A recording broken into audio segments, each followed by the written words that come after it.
So this video is definitely going to be talking about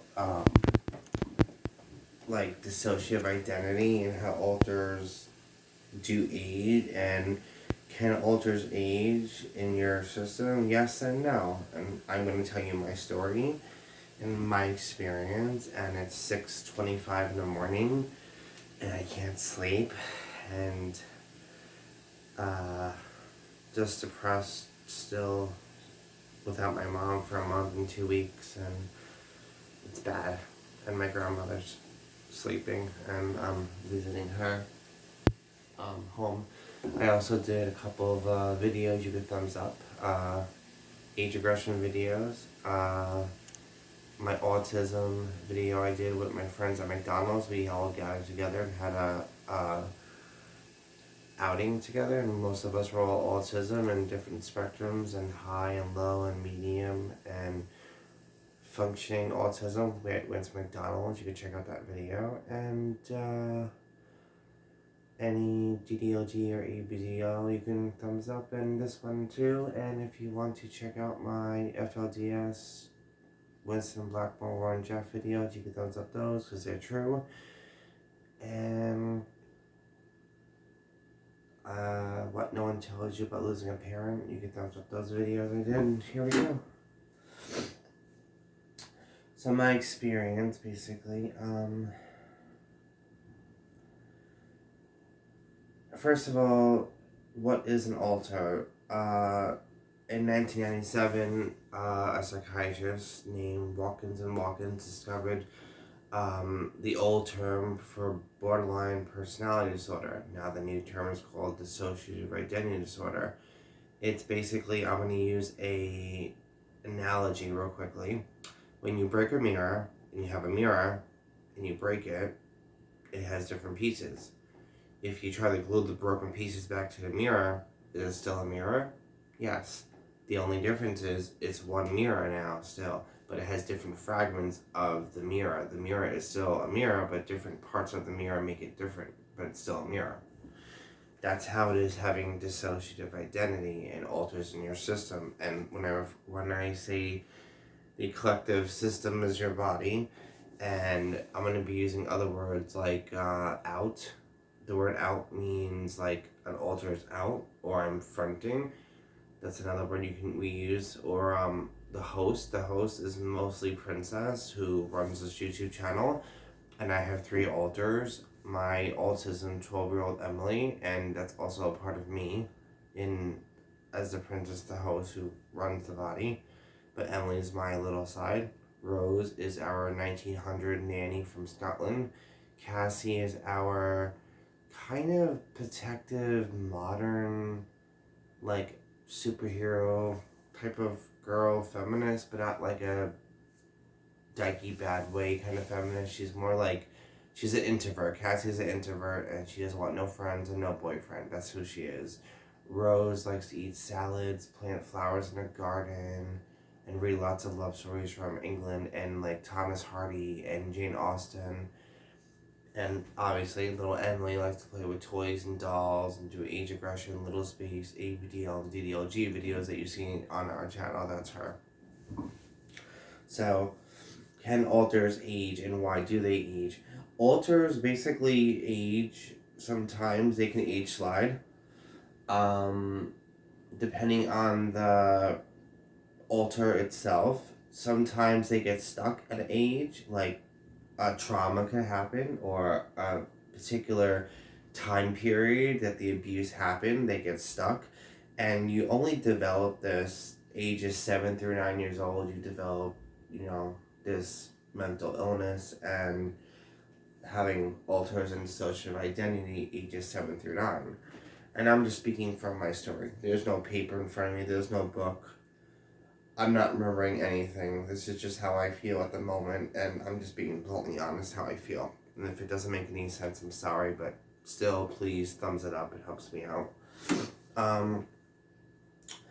So my abuse started at that age, but it also, one of my alters definitely stayed stuck at 12 years old, and our abuse is basically at 12 years old still. We're stuck in this time period of abuse, of yelling and screaming, and it's basically my mom's husband.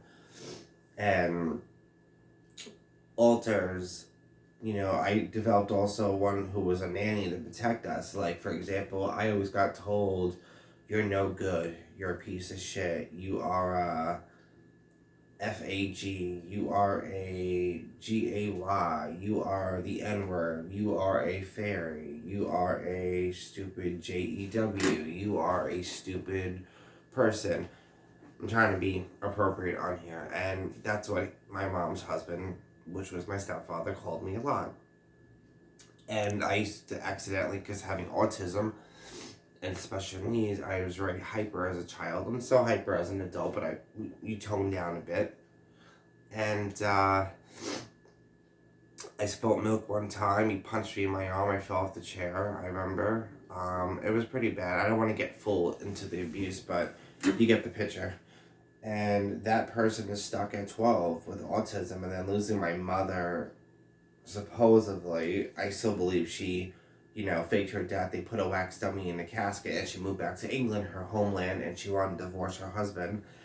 And that's one alter that fused with Rose, and her name is Nadia. And Nadia is definitely an English, North English person from England, from New Hampton. And she is basically like the fun party girl who wants to sing and dance and do karaoke. And Nadia is a very outgoing, happy, bubbly, just super fun type of chick.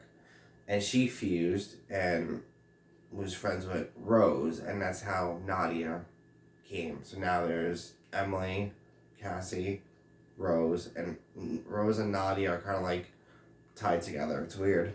She developed her by just overbooked with stress and trying to keep this body, which is the system, under control. Another thing, how alters can slide if you're around different people.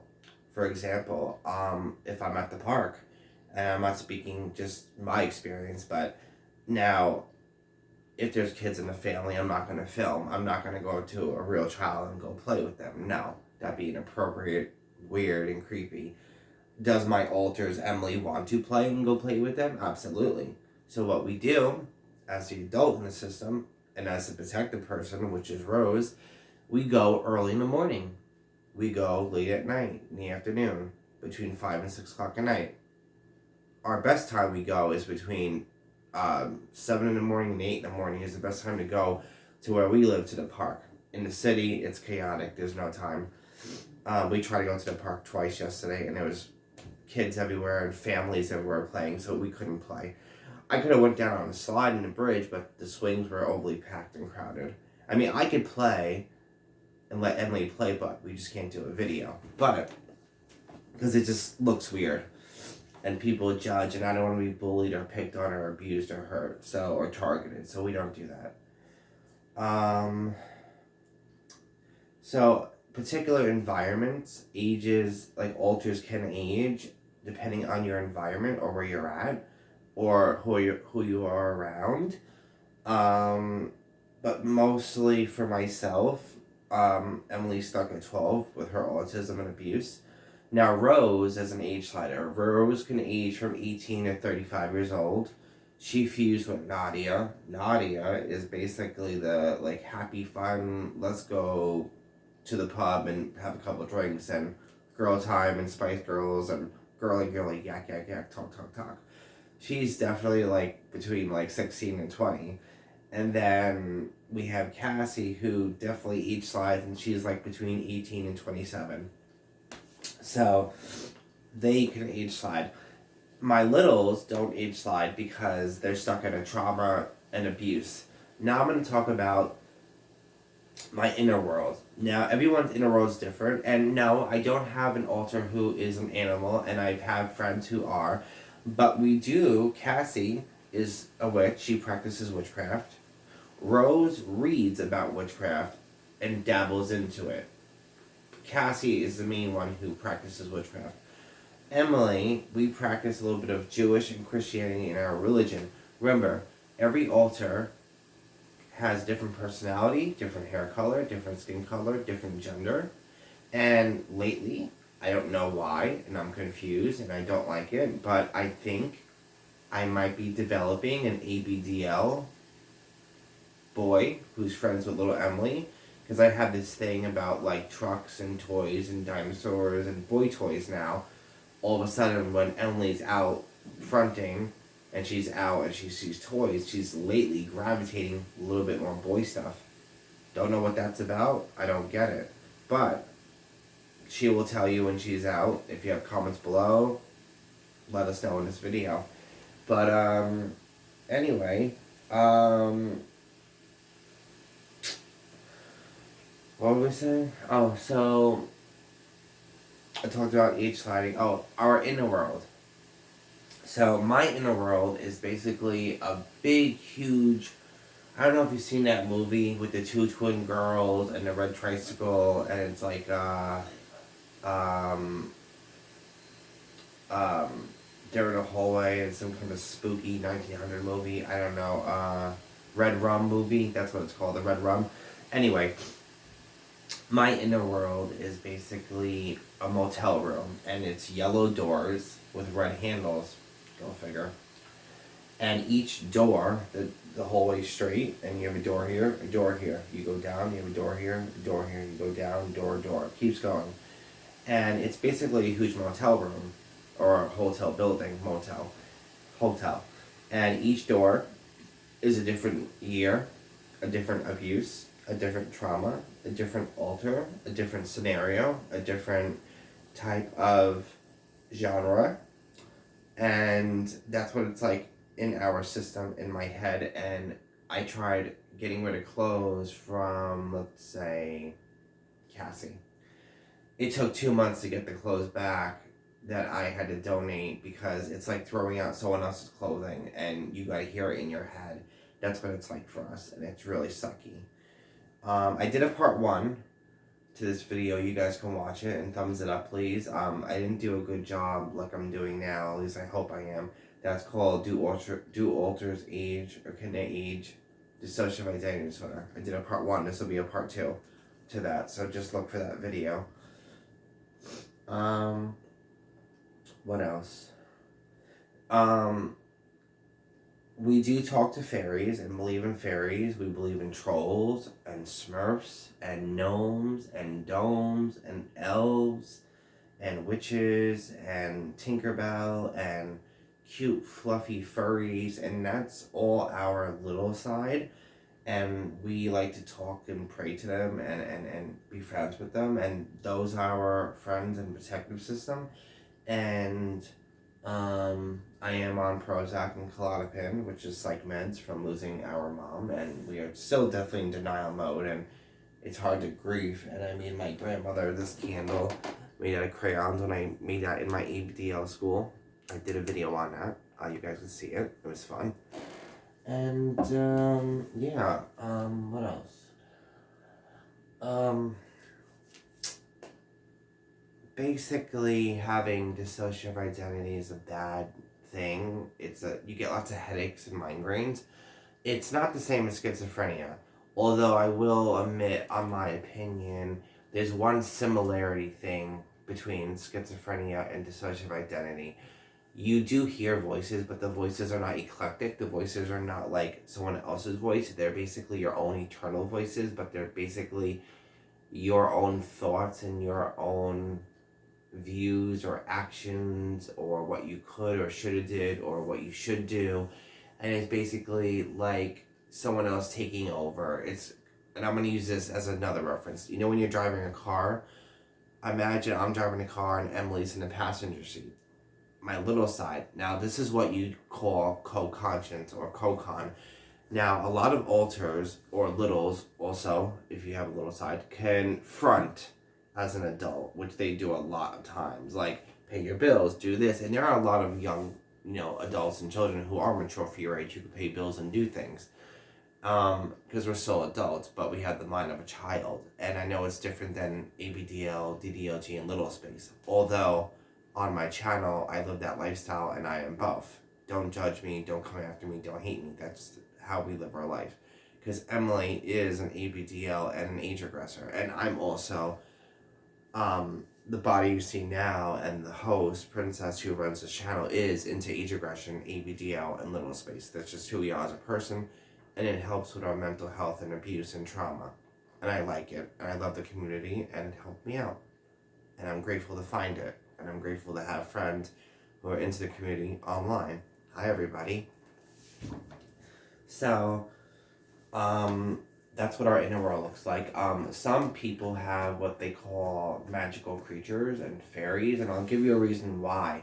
Children like to gravitate towards, for example, fairies and happy monsters and happy witches and Candyland and magical trolls and toys and Smurfs and Winnie the Pooh and happy baby stuff and happy moments and happy memories and Teletubbies, and because it's something that when you're abused from 7 through 9 and up, as a child you gravitate towards those happy memories, and some alters can be an animal, some alters can be a character fiction person in a movie. You could be a princess, you could be a happy little Teletubby, you could be a snake on the floor.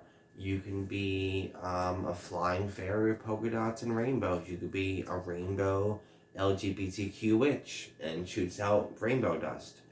You could be anything. And that's what having having dissociative identity is a coping mechanism. It is a coping mechanism from dissociative identity, abuse, and trauma from ages 7 through 9. That's how you get it. Now, you can be an adult, and it has happened to me, and this is my story, my experience. Your alters can go into dormant, which no one believes, but it's true. My alters were in dormant for years until I met my boyfriend. And it came out after abuse when he left me and then came back. And then after losing my mother, it really came into overdrive. And dormant means basically like asleep or conscience or not conscience or co-conscience. I'm bad with my English and my words, I'm sorry guys, but if you know those words, you know what I'm trying to say. So my alters basically were in dormant, asleep, and like in a coma. And what wakes them up is either a smell, a sound, a taste, an environment, abuse from someone, visiting that person, seeing that person, yelling and screaming could wake them up, an ambulance, a fire truck, flashing lights, a noise, a certain emotion, a certain memory that flashbacks through looking through somebody else's memories or looking at someone else had a fight, an argument, you see people yelling, that could wake them up too. That's what happened. And that's what happens with, alters and dissociative identity. That can wake you up and wake your alters up. And surprise, we're up, we're here, and that's what happened. So those are just my words and my experience, and I hope this video helps people out. And if you like this, thumbs it up, pass it along. And I'm dissociating bad, and I'm trying to remember what I want to say else, but I might do a part 3 to this. If I end this, I'm sorry, but I did do a part 1, so same title, just look for the numbers, part 1, part 2. I might do a part 3. This is a part 2. What else? It's not fun having alters. People think it's exciting. It's not. It doesn't happen a lot, but there's times when I'm dissociating bad. I left my keys on the outside of my apartment door, and my neighbors knocked on my door, which is weird, at 8 o'clock in the morning. This was a year ago. So the next day, I bought a new doorknob, changed my bottom lock because of my paranoia. I thought they'd stole my keys and made copies, so now my one lock is changed, not the other one. And I changed my locks twice because I'm paranoid. And I keep thinking they're after me because they do like to ear hustle, stand there in the hallway, pretend to go down the stairs. They go down the stairs too quietly, and you stand in the corner because my apartment's at the end of the stairs and they're on the other side of me. You gotta walk past my apartment to go to theirs or for them to leave. And they give me anxiety. They actually are the ones who cause Cassie to come out, which is she's flips out and curses and yells, and she wants to just fight them and yell and scream and just do some not nice stuff to them, and it's like, no, calm down, Cassie, we can't do that. But she feels like we have to protect our system, our body. We have to protect you. We have to protect us because they're mean. They're out to get you. They don't like you. And Cassie wants to take charge, and sometimes she just comes out, and that's just what it is, and I just deal with it. And then at the end, I'm like, oop, did I just curse at you, or what happened? Oh my God, I'm so sorry. But then I'm like, no. Why should I apologize for? You did something to trigger me. You did something to upset us. You deserve that. That's what you get. That is our defense mechanism. Yeah, high five, Cassie. So there. Cassie's one of our protective alters, and she's an alter who's strong and don't want friends or a boyfriend, and you did something to trigger us or to upset us, and we're in our apartment yelling and screaming, mind you, but you did something. I'm going to end the video now, guys, because my throat hurts. I'm tired. I love yous, and I might do a part 3. If this video helped, if you want me to do a part 3, comments below, but I love yous. I don't know what else to say. I don't want to keep talking and screw up the video, so, but that's just my opinion and how I do things with my life and stuff, and my experience with alters and aging, and can alters age and dissociative identity, and this is my story.